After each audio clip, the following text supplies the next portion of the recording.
me, Francis Watson and Alessia Valeri there as well. Right. So I'm going to talk about inverse problems in industry, and they have both relevance to radar, but I was really looking as to where we find complex analysis in inverse problems.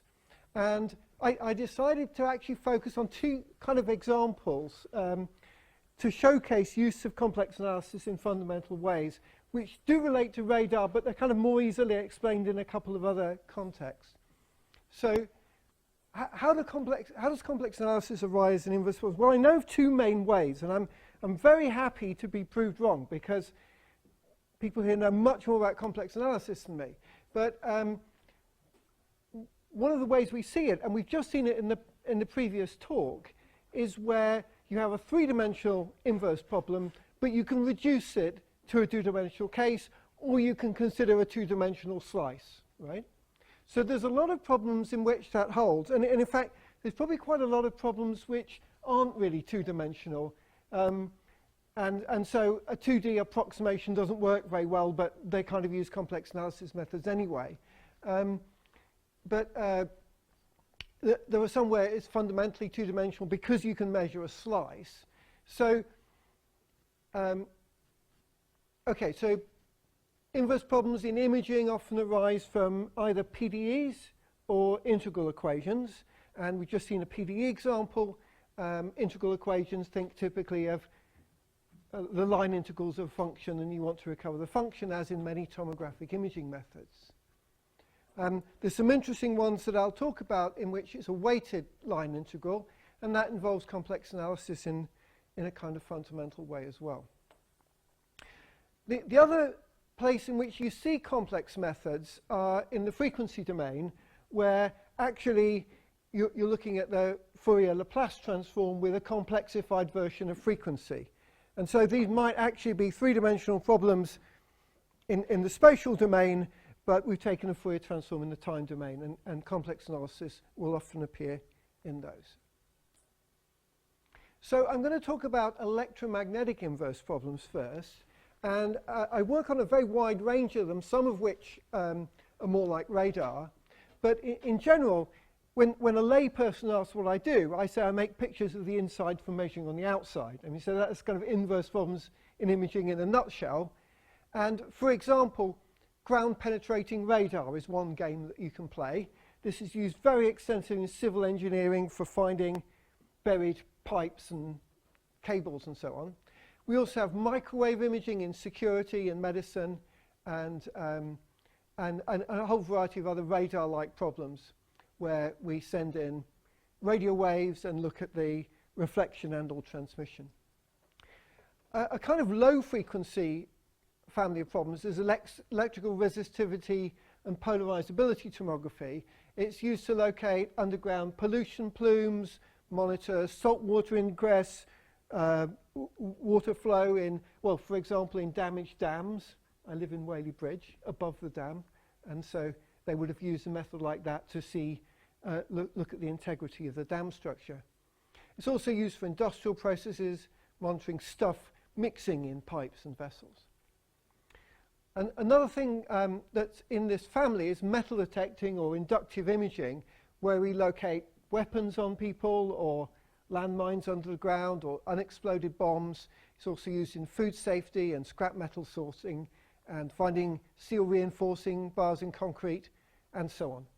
So those are a family of electromagnetic inverse problems.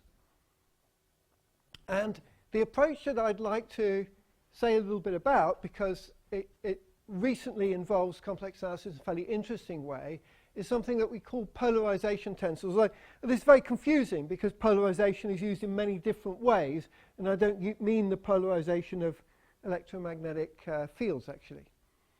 And I'm going to illustrate this with a static problem, and the same methods work for time domain and frequency domain problems as well. But I'm going to look at a very simple scalar problem where we have a conductivity or admittivity, if you like, an electric potential U, and so we have this generalized Laplace equation in the plane. And I'm thinking of a domain omega which has a contrast in the conductivity. And so its conductivity is sigma 0, and I'm just setting it to be 1 on the complement of the domain, just this way, right? So it's just a conductivity anomaly, and I'm looking for the shape of it. And it's something similar to a scattering cross-section in radar. You're looking for an object, you're trying to find its shape. And we define the difference between u and a harmonic function, so del squared equals 0. So the point is, we think that we had a background field that we applied before the object was there, which was h, was just harmonic. And then somebody puts an object in there, and it changes the field. That's the idea. And so you'd be measuring this somewhere.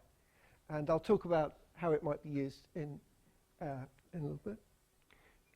Anyway, so we have jump Dirichlet and Neumann boundary conditions, and so the jumps are assumed to be 0. And it turns out we can get an asymptotic expansion. And so let me focus on this. Gamma is just a Newtonian potential, and h is the background you applied, and u is what you get.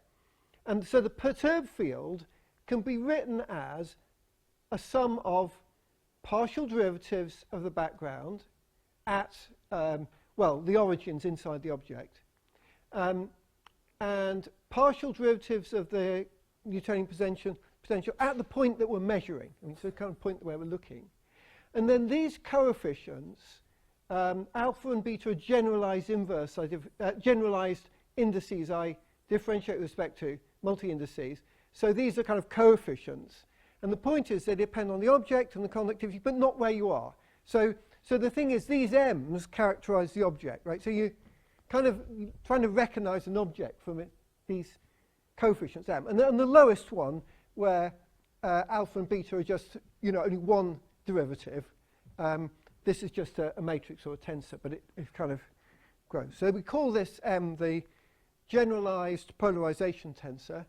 And so key point is it depends on the object and its conductivity, but not on where it is.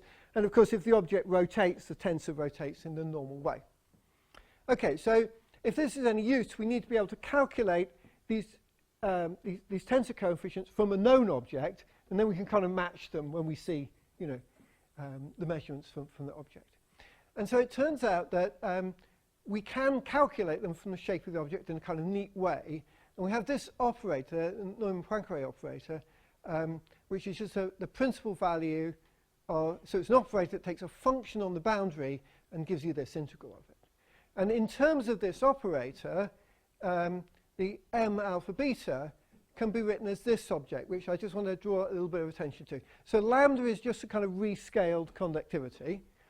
And so lambda times the identity minus k turns out to be invertible for sensible lambda. And what you do is you get the coefficient y raised to the generalized index beta. So that's a monomial in the components y1, y2.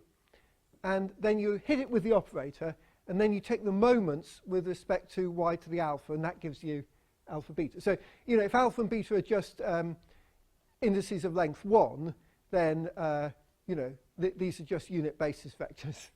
It's kind of just, these are just monomials with 1 power. So, okay, so if you gave me an object, I could calculate the m alpha and betas that way, hopefully. And there's a nice book on it by Amari and Kang.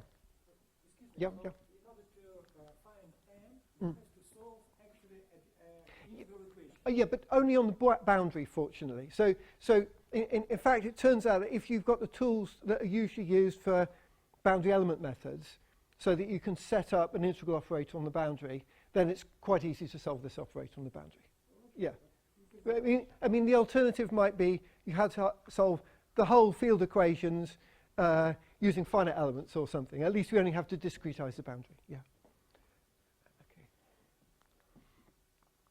So a little bit is known about polarization tensor. For the low order term, it's called a Poyer-Szego tensor, and we only really know it explicitly for ellipses.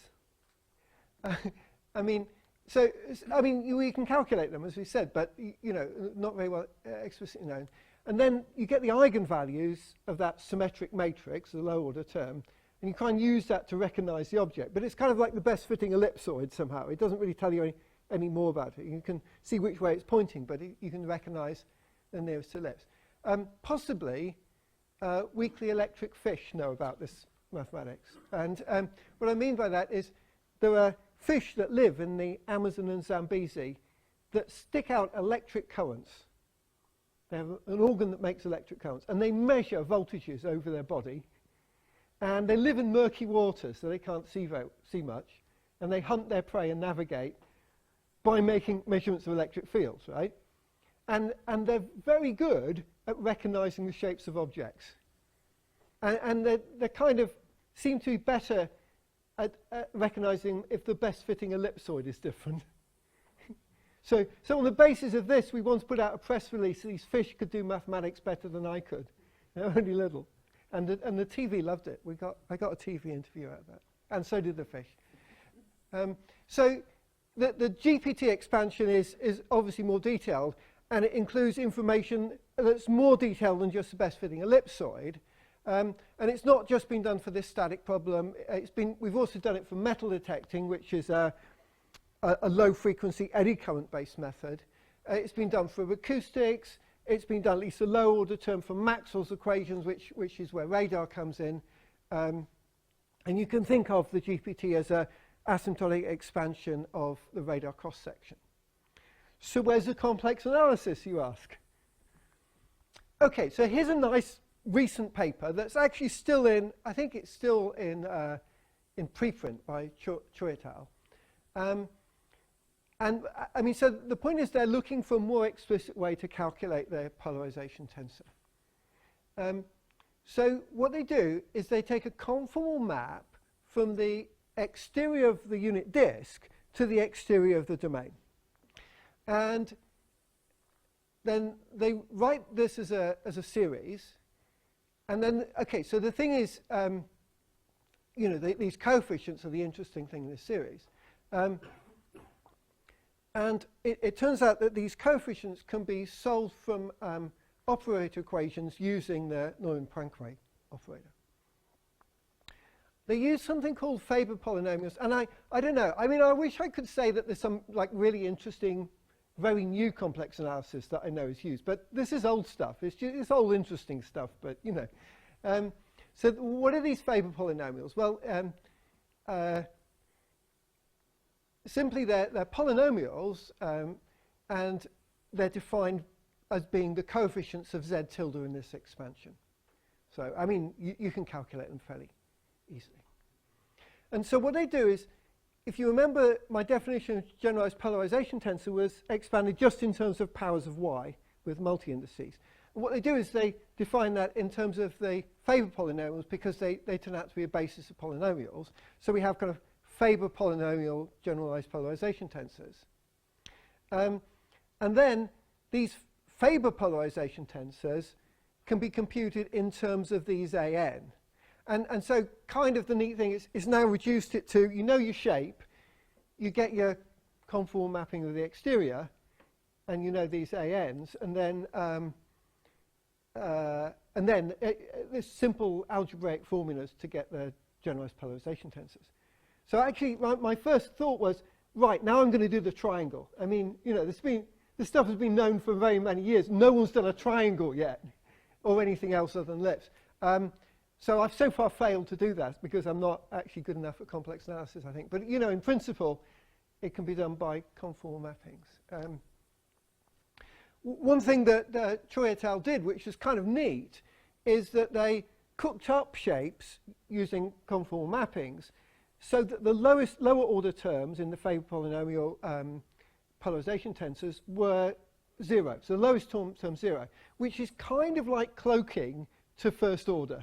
In other words, they're trying to make things that are kind of a little bit invisible. So I don't know if the fish really know about polarization tensors. I'd love to know if their prey know about this technique because, you know, you could hide from the fish if you knew this. So they call them neutral inclusions, which are kind of cloaked to a low order.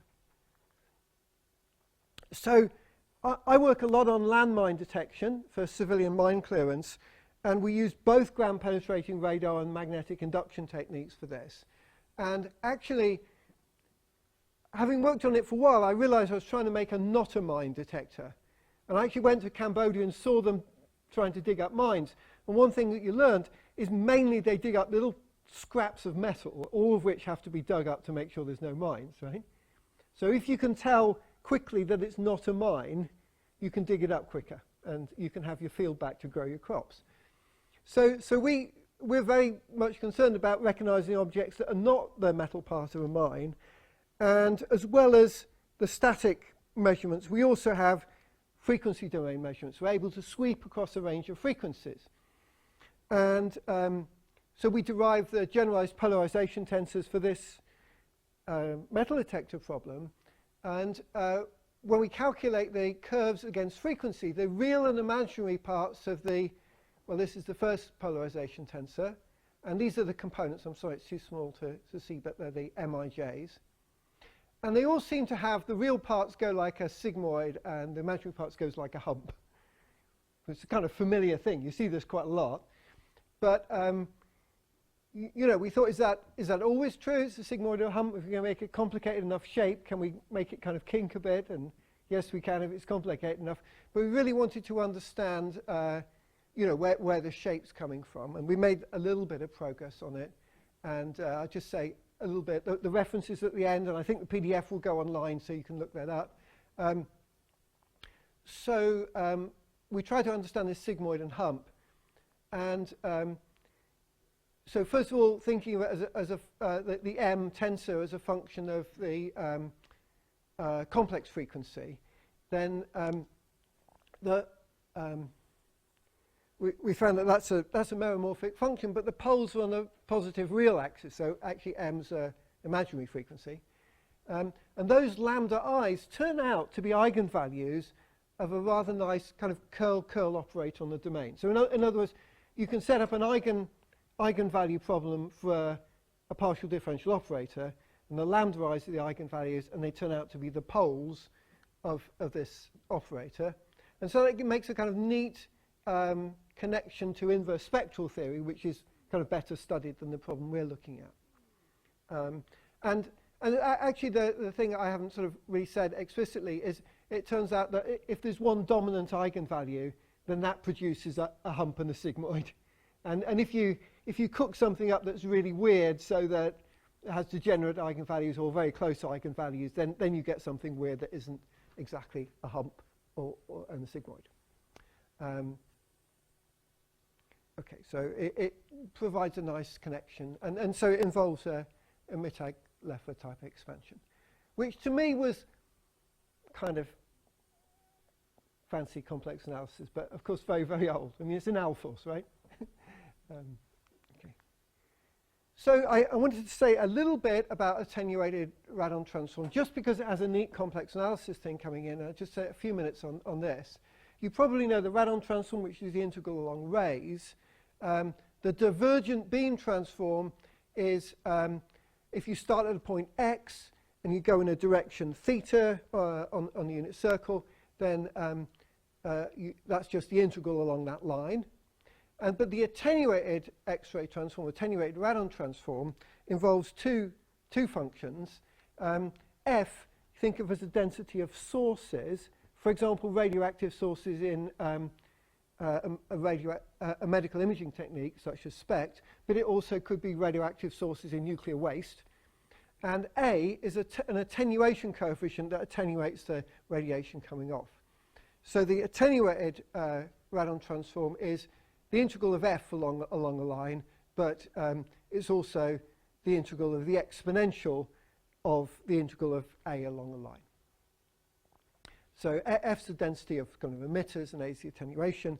And the typical game is you assume you know A and try and find F, actually. So you kind of know what the attenuation is and you find the density of sources.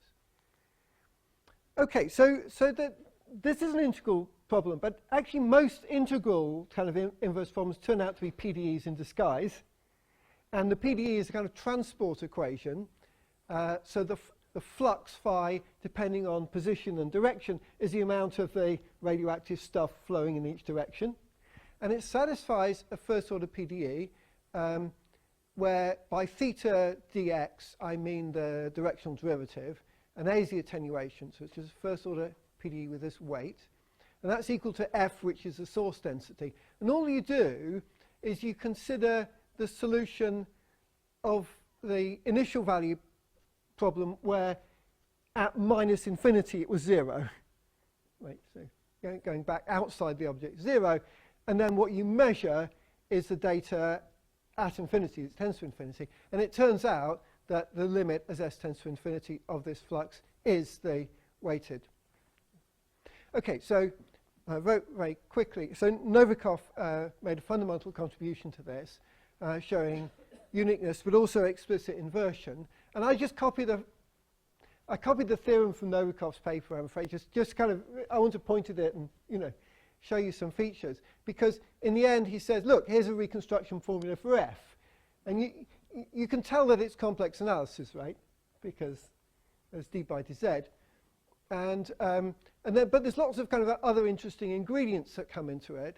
So, for example, let me look down here. We recognize this as a Hilbert transform. I don't know, when you're talking about applications of complex analysis, the Hilbert transform is the kind of king here. Everybody has a Hilbert transform in their own home, right? And even if you're too old to hear a modem squeak because you now have a filter in your line, that modem is using phase or frequency demodulation, and that implements a Hilbert transform. They're everywhere. Anyway, so this is a Hilbert transform. These are kind of modified ray transforms, and in the end you piece it together with an explicit inversion with a d by dz of it. And it's kind of clearly complex analysis, slightly in disguise because obviously it has a Hilbert transform. And it's kind of really neat. It has an explicit inversion for something so complicated with a kind of arbitrary weighting factor along the integrals. And this doesn't just evolve in nuclear problems. Weighted integrals like this come as linearizations in other propagation problems, such as radio propagation through a variable ionosphere. If you linearize that, you get a variable coefficient weighted problem like this. So I said no use of Novikov's use of the Hilbert transform, as well as a standard random plane transform, and the impedance of d by dz. There's another paper by Focus and Novikov which is fundamental to this. I mention that because he's local. This is here. No. There's also another formulation of it by Bookgeen, and I just want to kind of point a little bit. So explicitly we've got we've got d and d bar here, and this is another formulation of the same problem. And it's kind of an interesting little thing. He takes a Fourier expansion of, I guess U is my psi in the previous paper, and he defines an operator that's a shift on the Fourier transform. And so U squared is basically shift twice, which is the twice frequency there. And so he writes the same equation we saw before as d bar A plus mu's the A, the attenuation little a, U star U. And here d bar A is kind of modified, so it's the Beltrami equation, where A is this shift twice operator. And so it's kind of interesting. He calls these A analytic functions, and it's an attempt to kind of make sense of what's going on here. And maybe this looks familiar from some other context that you may have seen this somewhere else in complex analysis. But it amounts to the same as Novikov and Focus's result. So these attenuated ray transforms, the same ideas come up in tomography of vector and tensor fields. Vector fields are used for Doppler velocimetry, for example, finding the speed of an ocean current from Doppler measurements on a ship. Strain tomography using neutrons is a popular technique recently where we're looking for a strain tensor. And the attenuated ray transform also occurs in a geometric context, so Salo and Ullman have studied that. In radio propagation through non-uniform media, we get a weighted ray transform as the linearization. And so this kind of applies to radar. Maybe think of over-the-horizon radar where it goes to the ionosphere, and so it's propagating through a variable coefficient medium. Also, polarized neutron tomography of magnetic fields is a technique that we try and use to find image 3D magnetic fields by firing spinning polarized neutrons through it. So it's useful to developing advanced magnetic materials, hopefully. And so that also involves weighted ray transforms when you linearize. So there's plenty of areas where inverse problems in industry, where a knowledge of complex analysis is necessary, but it's not clear that it's really, at the moment, generating any kind of really new problems in complex analysis, although I'd love you to prove me wrong and tell me that there's some kind of state-of-the-art complex analysis that could be applied here. And that's it. Thank you for listening.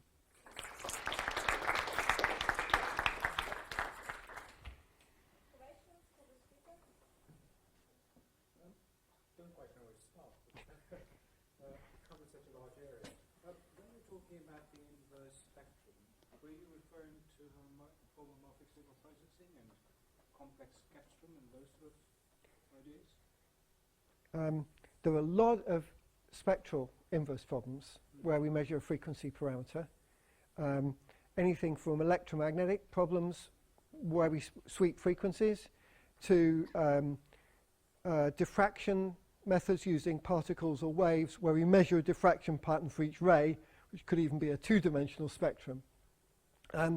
But in general, I think the sensor technology is ahead of the mathematics. I mean, so people are measuring with far more channels, faster, with more frequencies than we can deal with. There's a kind of Moore's law of sensors going on. And there's a Moore's law of computers. So we're not going to catch up just by waiting for bigger computers. We have to do cleverer things mathematically. So there's kind of whole, yeah, you know where to start with the question. It's a huge problem that we have very rich tomographic data with another spectral parameter. I guess the key part I was looking for, or trying to get clear in my mind, is if you're looking for something that has a sharp edge, then in the Fourier domain, it's spread across the whole domain. So are there some spatial frequency component spectrographs that might be considered to categorize what type of interface, what type of anomaly? Yeah. Okay. So yes, and in a way, the art of finding boundaries from that is where microlocal analysis comes in. So how singularities in the picture result in singularities. In fact, how singularities arise in the reconstruction where they shouldn't be as well. But that's kind of spatial frequencies, and we also have kind of temporal frequencies that don't necessarily behave the same way.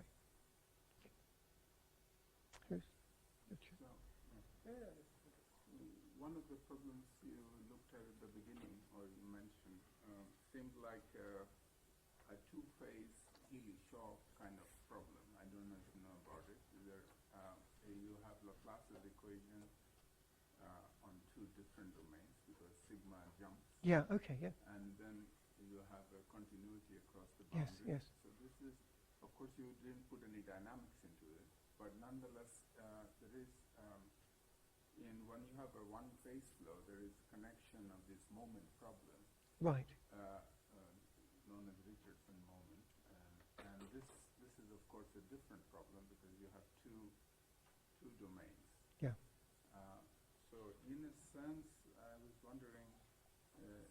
I mean, you seem to at the end conclude that just by looking at that conformal map in the stereo, you're able to build up what you need. Yes. Yeah, I mean, I suppose it is static. It's kind of quite a simple problem, but It's not a dynamic problem. yeah, exactly. Yeah, about the neutral inclusion. In 2001, Newton and Serkov published a paper about whole and perfect conductors. And after, in 2011, I, with my PhD student, used your idea Oh, okay. and extended this result for finite conductivity. So it exists. So I can show the exactly Yeah. So there's also a whole theory on cloaking that that I haven't really mentioned. So in a way, the Cho's application to kind of first order cloaking was a kind of just a demonstration of the technique, whereas what I wanted was the polarization tensor of a shape. So. Yeah, and you said polarization in low, at low Yeah. order. No, it's exactly. I know. Yeah, yeah, yeah. And another question: will you be satisfied by smooth triangle? Smooth triangle. Yeah. Well, you know what I really wanted was, because you have a symmetric matrix, it has eigendirections, and my aim was that these should be triangle centers at infinity for the triangle. So in other words, they should be symmetric functions of the vertices of the triangle. But the problem is they're transcendental. So I haven't, you know, I was looking for a simple expression for the triangle. Okay, you have function psi is transform element by Yeah, Joukowski function. If you try to write instead of w divided by w, write w squared. Okay. It will be a smooth triangle. I see. Yeah. Okay, worth a try. Thank you. Okay, let's thank the speaker again.